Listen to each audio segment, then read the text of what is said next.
O mote, né, do uso seguro de medicamentos da Organização Mundial de Saúde, ela foca em três eixos, em três pilares do trabalho.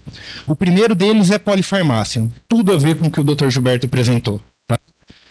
Eu acho que a polifarmácia no idoso ou nos pacientes de elevada complexidade, ela é, de fato, um dos nossos grandes problemas. O segundo eixo que a Organização Mundial de Saúde ela trabalha é medicação em transição do cuidado. Essa transição do cuidado ela pode ser tanto entre níveis assistenciais, o idoso que está na atenção básica vai para atenção especializada, passa pela UPA, retorna. E na maioria dos casos, o que acaba acontecendo é que a gente não para olhar a terapêutica toda instituída. A gente vai agregando novas drogas e aí faz a cascata de prescrição que o Dr. Gilberto trouxe para nós. E o terceiro eixo que a Organização Mundial de Saúde traz é situações de alto risco. Tá? O que é uma situação de alto risco? É o medicamento potencialmente perigoso que a gente tem no ambiente hospitalar, né? Mas também é paciente potencialmente perigoso. É o idoso, é o polimedicado, é o paciente com baixo letramento em saúde. Então, a Organização Mundial de Saúde ela traz esses três eixos de ação. E eu acho que a fala do Dr. Gilberto contempla muito isso. Qual é o lema da campanha? Primeiro, é conhecer quem é o nosso paciente, quem é o tratamento que está posto. Segundo, que a gente já lembra aqui. Segundo, é verificar, que é exatamente aquilo que o Dr. Gilberto trouxe, de fazer a verificação da terapêutica instituída. E o terceiro é perguntar. Né, envolver o paciente tanto na decisão terapêutica, mas principalmente de fazer a mnemônica, né? Ele sabe relatar o tratamento que está instituído. Então esse é a tríade da campanha de segurança mundial do paciente, né? Conhecer, verificar e, por fim, perguntar. Isso pode ser feito em qualquer nível assistencial. E aí, falando um pouquinho desse nível assistencial, das situações de alto risco, daí a gente convidou a equipe aqui do Hospital Evangélico para fazer uma fala, né, um hospital terciário, com socorro, com alta complexidade, para falar um pouquinho da experiência que eles vêm desenvolvendo nas práticas seguras de medicação, tá bom? Então, eu queria, por favor, meninas, se vocês puderem vir aqui.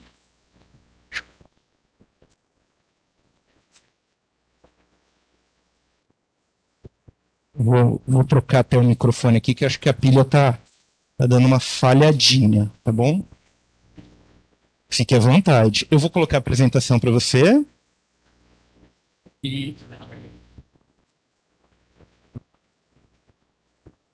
Vou pedir licença para tirar a máscara também, que eu não vou ficar esbaforida, não. Boa tarde, gente. Prazer. Meu nome é Caroline. Tudo bem aí? Tudo certo? Alguém precisando de algum café? Lembra que tem lá no fundo, hein?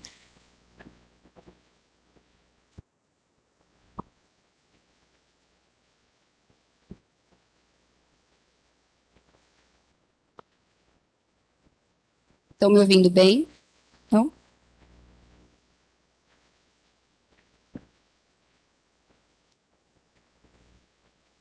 Bom, só para me apresentar rapidamente, sou farmacêutica de formação, trabalho aqui há 13 anos. Atualmente, recebi o desafio de ser gerente da equipe multiprofissional. Compartilhando comigo essa apresentação também, a gente tem a Michele, que é nossa enfermeira do Núcleo de Segurança do Paciente, que vai dar continuidade depois um pouquinho, falando um pouco do trabalho delas. E a gente tem a Priscila, que é nossa gerente também do Núcleo de Segurança do Paciente, infecção, gerenciamento de protocolos.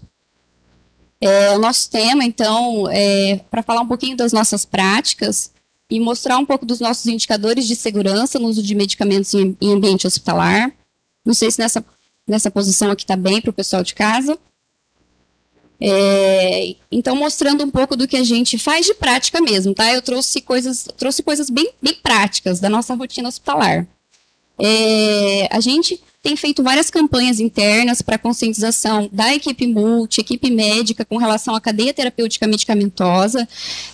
Então, desde quando um enfermeiro, um farmacêutico entra dentro do hospital, a gente participa dos treinamentos introdutórios dessa equipe, falando do papel e da importância de cada profissional dessa área como barreira, né, um para o outro, e a importância que cada um tem dentro desse complexo aí de medicamento, tá? Aqui, lembrei muito do Dr. Gilberto, deve ser um paciente dele aí, esse exemplo. É um histórico de admissão de um paciente nosso, é um modelo de histórico, né? Mostrando a importância da coleta desses dados quando o paciente interna no hospital.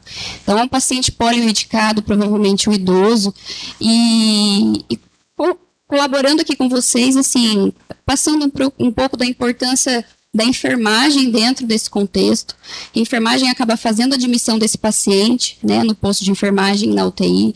Então, sempre é importante coletar todas as informações desse paciente, comorbidade, para a gente entender um pouco melhor.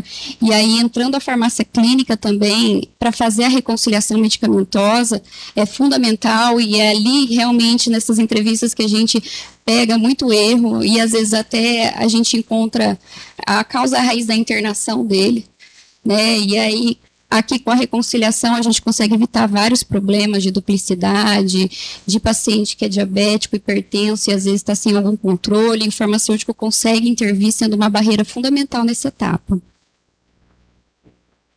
Aqui, como a gente atua na questão da alergia medicamentosa, independente se o paciente vem com esse histórico de casa ou se ele desenvolve internamente. Então, nós temos no MV, que é o nosso sistema de prescrição eletrônica, um local que toda equipe multi tem acesso para cadastrar essa informação, e aí no prontuário impresso, a gente fica com essa informação impressa, e também no prontuário fica sinalizado um homem laranjinha para a enfermagem e para toda a equipe, e quando esse paciente, independente de quantas internações ele tiver, ele vai ter esse alerta gerado. Então, é um alerta que fica aí para sempre, da substância que ele é alérgico. Se o médico ele tenta prescrever essa substância, o sistema ele não barra, mas ele exige uma justificativa do médico para continuar fazendo a prescrição médica. Então, mais uma barreira de segurança dentro da nossa instituição. Como barreira também, a gente não pode deixar de falar dos medicamentos de alta vigilância, ou também chamados de potencialmente perigosos. A nossa lista é baseada na lista do ISMP, adequada aqui internamente. A gente tem esse painel divulgado em todos os postos de enfermagem, farmácia, empresas terceirizadas aqui interno, onde a gente tem a foto, o nome do medicamento de alto risco e o risco que ele pode trazer. Além disso, a gente tem barreiras dentro da prescrição médica para que eletrólitos concentrados não sejam prescritos sem diluição. Algumas informações técnicas que eu vou comentar também que a gente adiciona na prescrição para ser uma barreira de segurança. Além da enfermagem ser treinada, orientada para fazer a dupla conferência desse medicamento na etapa final aí da administração do medicamento. Então, aqui eu vou mostrar alguns exemplos do que a gente faz no sistema, que ajuda muito a gente nisso, para poder ser uma barreira, né? Então, aqui um exemplo de 2 medicamentos de alta vigilância, noradrenalina e morfina. Se vocês repararem, tem um olhinho aqui, então essa é a sinalização que o MV nos traz de medicamento de alto risco. A noradrenalina, por exemplo, é um medicamento que precisa proteger da luz, então toda a informação para diluição, para preparar essa droga em bomba de infusão, a gente já insere no prontuário, para o médico não precisar selecionar isso, então isso vai automaticamente.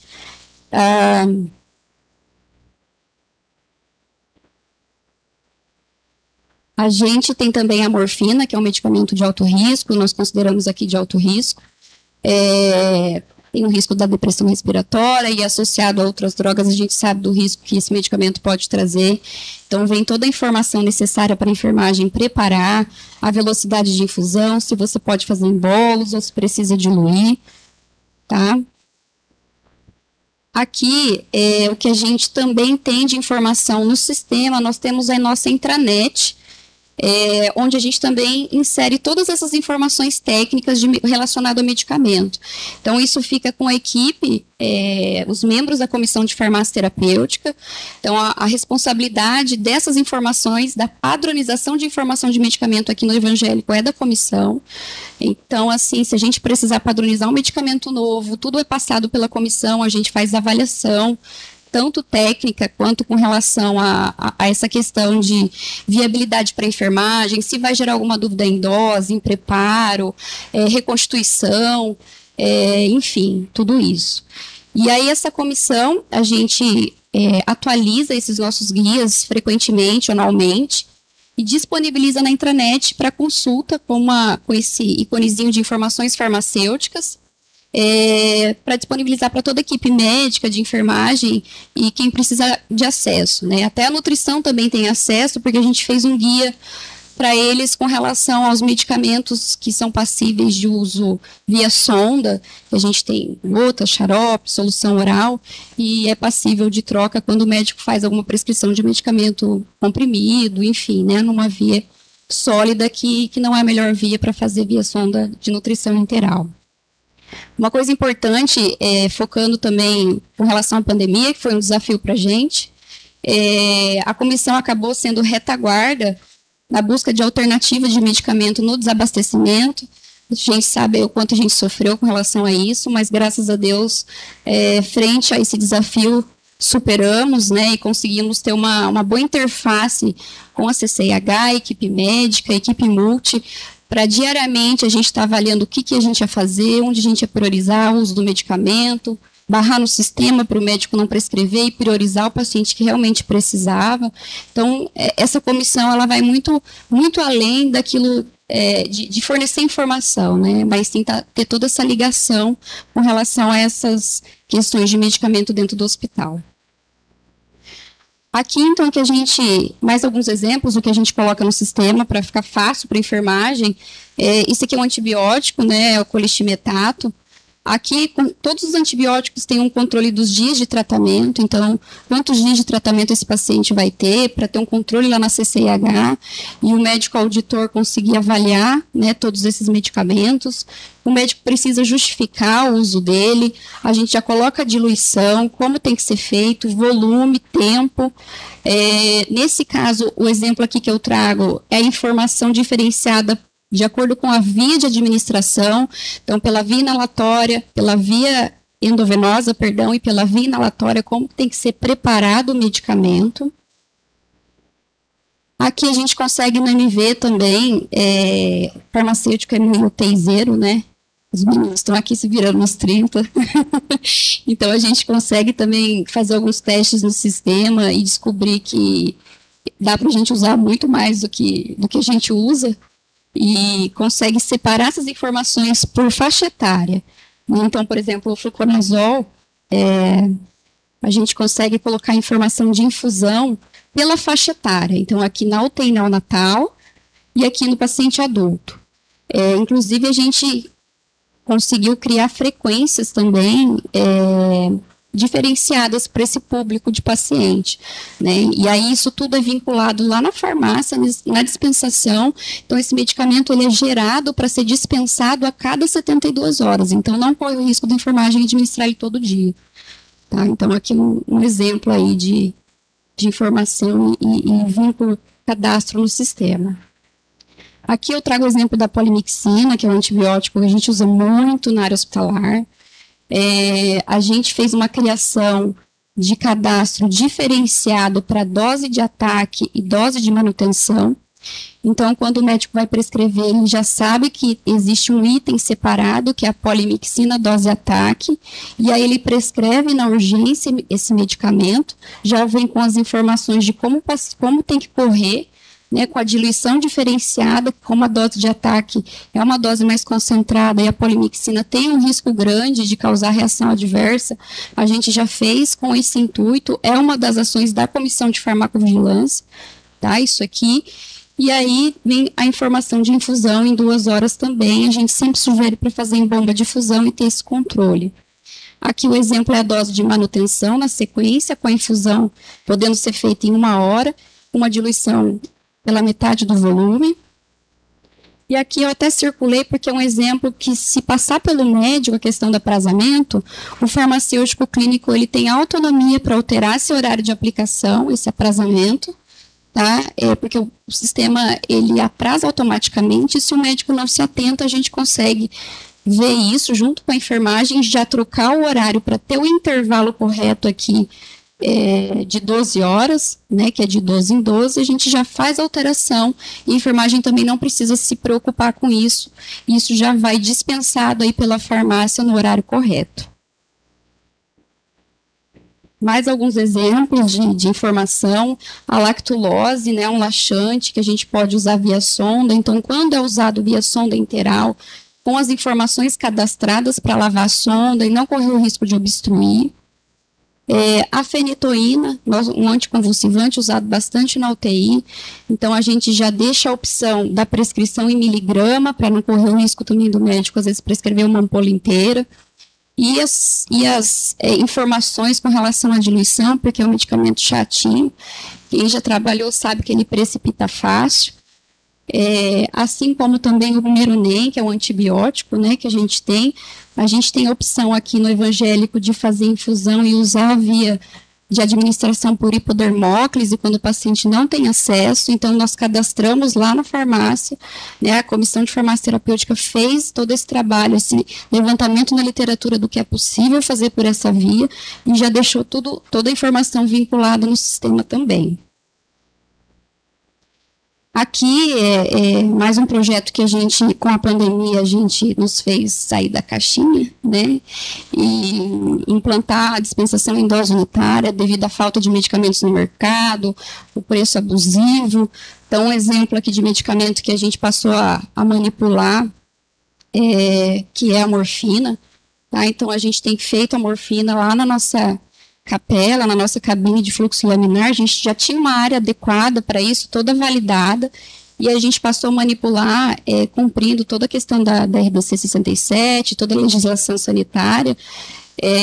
Vai com uma etiqueta, com todas as informações da prescrição, forma de preparo, quem realizou, assim como uma outra etiqueta de identificação do medicamento, com rastreabilidade de lote, a marca, nome comercial, inclusive vai uma etiqueta com relação à devolução, né? A gente faz a dispensação a cada 2 horas para que isso também não fique parado lá no posto de enfermagem, e a gente também passa recolhendo se tiver alguma devolução, para isso não ficar lá à disposição.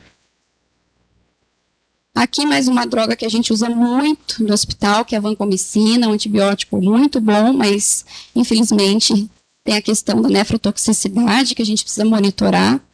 E aí, junto com a CCIH, né, nós somos bem parceiros aí, o Dr. Felipe, nosso infecto, a gente atua muito junto, a gente criou nosso protocolo interno, que já existe. Além disso, a gente achou necessário colocar algumas informações, né, alguns parâmetros para uso da vancomicina internamente, porque existe a necessidade de fazer a coleta da vancocinemia para monitorar esse medicamento. E como um medicamento é uma droga que, se você infundir rápido, você pode ter uma reação infusional, que é a síndrome do homem vermelho, a gente cadastrou também todas as informações, inclusive para administrá-la em 2 horas pelo menos, para a gente evitar esse dano aí no paciente. Aqui entrando um pouquinho mais na farmacovigilância, algumas ações que a gente faz. Nós fazemos rastreio diário de alguns medicamentos gatilhos dentro do centro cirúrgico, que são esses daqui, tá? Então, geralmente algum antídoto ou algum antihistamínico, que, se consumido, a gente sabe que pode estar relacionado a alguma possível reação adversa. Então, a gente monitora isso, temos alguns painéis que nos ajudam. E aqui alguns medicamentos gatilhos consumidos nas enfermarias e nas UTIs, que a gente também rastreia para avaliar se tem relação com alguma possível reação adversa. A comissão faz toda uma análise desses medicamentos, avalia o prontuário, vê por que usou, tá? Vai conversar com o paciente, com a enfermagem e faz a notificação dessa reação adversa no sistema. Quando a reação é grave ou moderada, a gente faz a notificação no Vigimed, tá? E também temos as nossas ações internas aqui, dependendo do plano de ação, causa raiz que levou a essa situação. Passando mais um resuminho de algumas barreiras de segurança, então, que a gente tem a validação das prescrições médicas pela farmácia clínica antes da dispensação, então é uma barreira fundamental para evitar o erro de medicação. O farmacêutico clínico ele tem bastante autonomia para alterar algumas prescrições, e graças a Deus hoje a gente tem em média 90% de adesão da equipe médica àquilo que a gente sugere para o médico. Né, a gente já tem essa relação construída, graças a Deus, e na maioria das vezes ele aceita as nossas sugestões e a gente mesmo altera essa prescrição no sistema. Nós participamos das visitas multiprofissionais e do NOA, que é o nosso núcleo de orientação de alta hospitalar, focado na deshospitalização desse paciente de forma segura. E lembrando que a gente tem uma parceria aí muito grande com a CCIH. O Dr. Felipe avalia os antimicrobianos de 100% das prescrições conforme o nosso protocolo interno. A nossa interface com a CCIH, como eu disse, é muito grande. A gente tem feito alguns trabalhos juntos e a gente tem análise junto desse perfil de sensibilidade das unidades. Aqui é um exemplo de perfil de sensibilidade da nossa UTI 3. E aí a gente consegue avaliar a sensibilidade de gram positivo, gram negativo, cruzar as informações com o consumo de antimicrobiano e avaliar isso em conjunto. Aqui da UTI neonatal, a gente tem participado também de alguns projetos fora do hospital, em parceria com o Pequeno Príncipe, então a gente conseguiu ser selecionado aí dos hospitais do Brasil para participar desse projeto, que para a gente está sendo de grande valia, de grande crescimento. Aqui é um exemplo daqueles guias terapêuticos que eu comentei que ficam disponíveis na intranet. É um exemplo de como a gente disponibiliza informação, por exemplo, de um antibiótico para a equipe médica. Então, junto com a CCIH, conforme toda essa análise que a gente faz do perfil de sensibilidade, qual que é a dose que precisa ser usada, a dose conforme o clearance, né, que esse paciente ele vai alterando conforme a faixa etária ou alguma disfunção renal que ele tem, a gente precisa corrigir essa dose para ela não ser tóxica para ele, e aí todo mundo tem acesso a essas informações para a gente ter isso padronizado dentro do hospital. Aqui falando um pouquinho, já entrando um pouquinho em indicador, a gente consegue extrair todas essas intervenções que a gente sugere para o corpo clínico, a gente extrai elas, aqui falando um pouco dos antimicrobianos, né, dentro de um programa de stewardship, o que mais prevalece de intervenção que a gente realiza. Eu puxei de um período de 2019, 20 e 21. Então, de lá para cá, tudo que a gente faz de intervenção, a gente vai desde um ajuste de dose por função renal, até a sugestão de inclusão de dose pós-diálise, ou faz uma sugestão de transição de terapia para deshospitalizar esse paciente. E aqui a gente consegue mostrar que com o passar do tempo, conforme a gente vai investindo na equipe de farmacêuticos, que querendo ou não é uma barreira de segurança, a gente consegue aumentar o número de intervenções. Tá? Então, uma barreira aí fundamental pensando nessa questão da segurança. Então, aqui só para mostrar para vocês os indicadores que nós temos hoje do nosso sistema estratégico. Mensalmente a gente discute esses dados, se tem alguma droga que a gente está percebendo algum desvio, algum médico específico está prescrevendo errado, a gente trabalha isso junto com a diretoria técnica, né, com o corpo clínico, a gente tem essa abertura, e aí a gente vai avaliando mensalmente aquilo que está saindo fora do previsto. Aqui a gente tem esse indicador de intervenção índice de intervenções farmacêuticas, né, que é nada mais do que as intervenções que o farmacêutico sugere para a equipe médica e realiza na prescrição. Esse índice ele é contabilizado pelo número de medicamentos que nós avaliamos e o número de medicamentos que tem necessidade de alguma alteração na prescrição. Tá? Então, aqui a gente tem histórico desde 2016, a gente tinha muito mais intervenção nesse período, depois caiu um pouco, porque a gente trabalhou muito com a equipe médica, com relação ao manuseio do sistema NV, algumas ações com relação a antibiótico, né, e a gente conseguiu reduzir o número de medicamentos com necessidade de alteração, e aí conforme a gente vai melhorando alguma coisa, a gente vai buscando outras para a gente aprimorar. Aqui desse ano, nosso histórico, março, foi um período que faltou soro fisiológico, numa época a gente está numa fase difícil de abastecimento, né, todo mundo vive isso, e aí a gente estourou o indicador porque a equipe de farmacêuticos clínicos, faz essa ponte com a dispensação, troca o soro da prescrição se precisar. Então, os pacientes estavam com soro, precisou trocar para glicosado, a gente avalia tudo isso junto para ver o que é compatível, o que não é. Então, teve muito item alterado na prescrição e o indicador acabou subindo aí por conta disso. Aqui é uma forma de mensurar diferente, aqui é em percentual de prescrição avaliada, então, em média, 12% das nossas prescrições têm alguma necessidade de alteração ou de ajuste. Esse indicador é o índice de reação adversa em paciente internado, que é da Comissão de Farmacovigilância. Então, conforme a gente vai aumentando o número de gatilhos que a gente faz busca ativa, a gente também aumenta o óculos, a gente põe óculos, né? A gente consegue investigar e aumentar o número de notificações de reações adversas no sistema, porque a gente sabe que, às vezes, a equipe de enfermagem está atarefada, a equipe médica também, e acaba ficando muito isso com a comissão, essa questão da notificação. Aqui, só para detalhar rapidinho, a classificação das reações. Esse período, esses dados foram coletados de janeiro de 2021 a julho de 2022. Então, 70% do que a gente rastreia de reação é leve, né? 16% é moderado e 12% é grave. Aqui é a classe de medicamentos envolvidos nessas reações adversas, então a maioria são antimicrobianos. No próximo slide eu vou mostrar quem são. E na sequência vem os opioides. Então, aqui a gente tem mais desdobrado quais são os medicamentos envolvidos. Como eu disse, antimicrobiano. A gente teve muita reação à polimixina, principalmente lá em 2020, quando começou a Covid, começou a usar mais esse antibiótico, a gente teve bastante reação relacionada à poli e a piperacilina também. Então, a gente começa a fazer algumas ações internas, avaliar com outros hospitais, também a gente acaba fazendo benchmark para entender, né? Aqui é um indicador relacionado à orientação de alta desse paciente.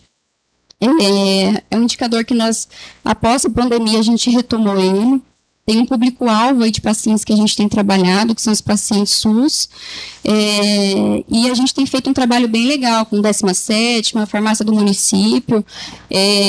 A gente quer aproximar isso, né, de nós, inclusive, acho que é legal a gente ter esses encontros mais vezes, porque a nossa ideia é a gente enviar esse paciente embora para casa com todas as informações que ele precisa. Formulário, documentação, aquele paciente que a gente sabe que não vai ter condições de comprar o medicamento, se a farmácia do município fornece, o que ele precisa.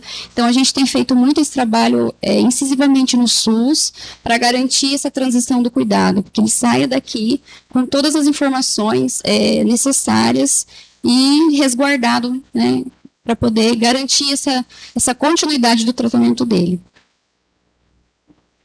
Aqui, só para já finalizar, para a Michele vir falar um pouquinho, a gente também está fazendo uma capacitação aí externa, semana que vem, fica o convite para vocês, dia 27 e 28, da 1h30 às 18h, a gente tem uma equipe grande aí de profissionais, a gente vai abordar vários temas, inclusive farmacovigilância, a gente vai trazer as ferramentas que a gente utiliza, por onde começar, os desafios da gestão do estoque em farmácia satélite, né, com relação às estratégias de desabastecimento, o que a gente fez, e ficou de aprendizado, alguns cases de sucesso. Vão ter 2 farmacêuticos de fora também, o custo é entre 10 e 20 reais, então está bem acessível. Fica aí aberto o convite para vocês. E agora a Michele vai continuar com a parte do núcleo. Eu estou à disposição também para qualquer dúvida.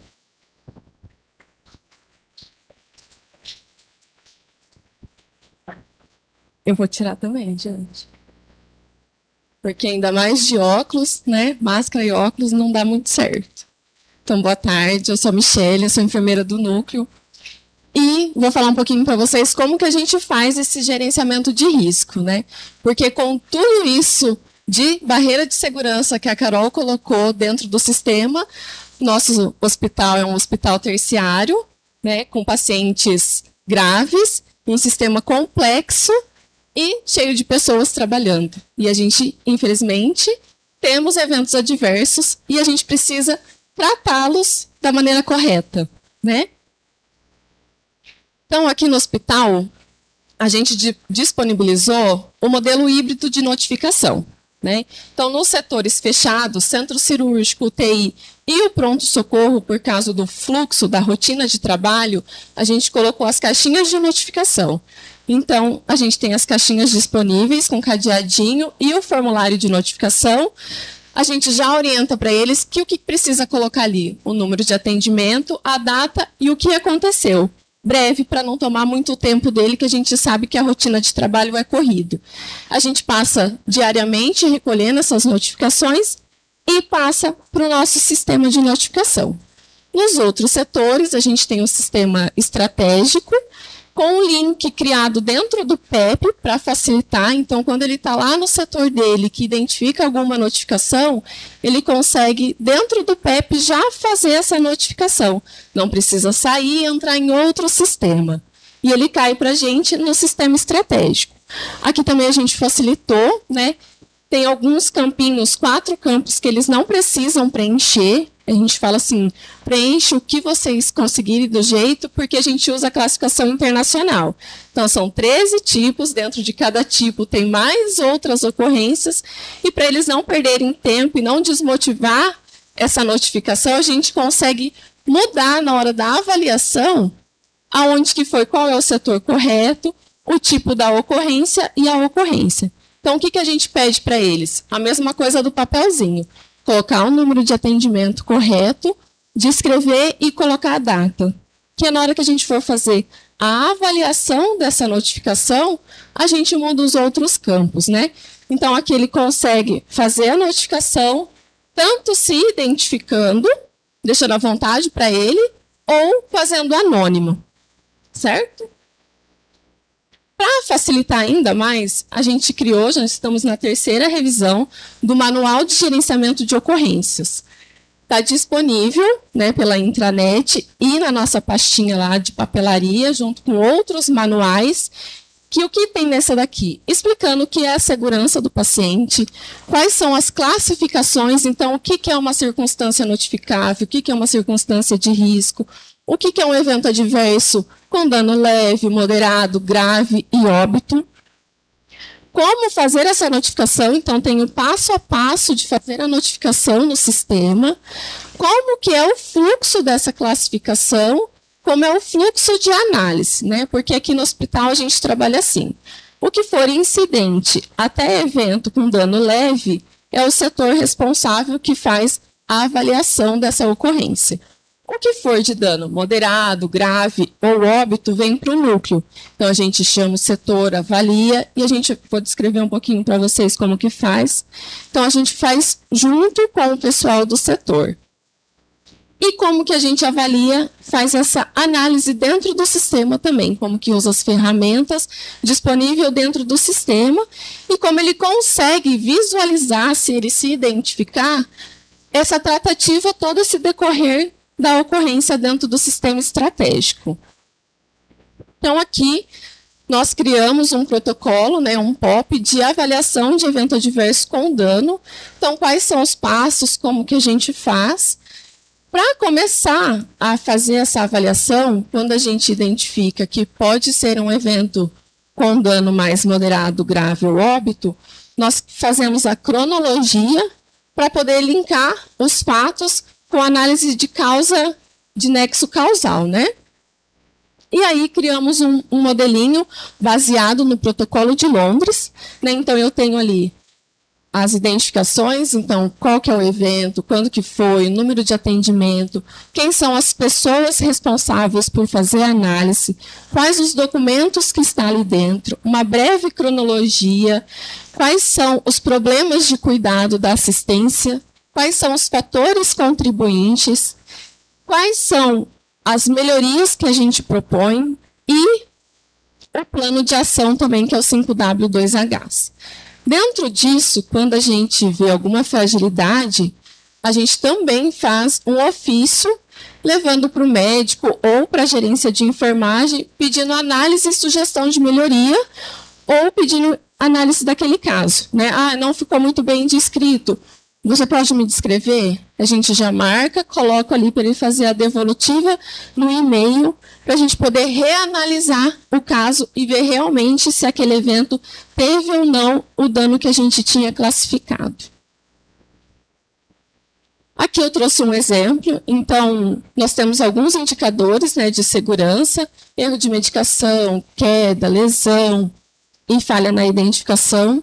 Todos esses, quando linkado no setor que tem esse indicador, para ele não precisar fazer análise no indicador e fazer análise no sistema, que gerava um retrabalho, a gente elimina a fase de análise dentro do sistema e trata ele dentro do indicador, né? Porque daí a gente consegue juntar a análise todos dentro lá e conseguimos ver, é um problema central daquele setor? Não, é um problema estrutural, sistêmico, para a gente conseguir dar uma tratativa efetiva.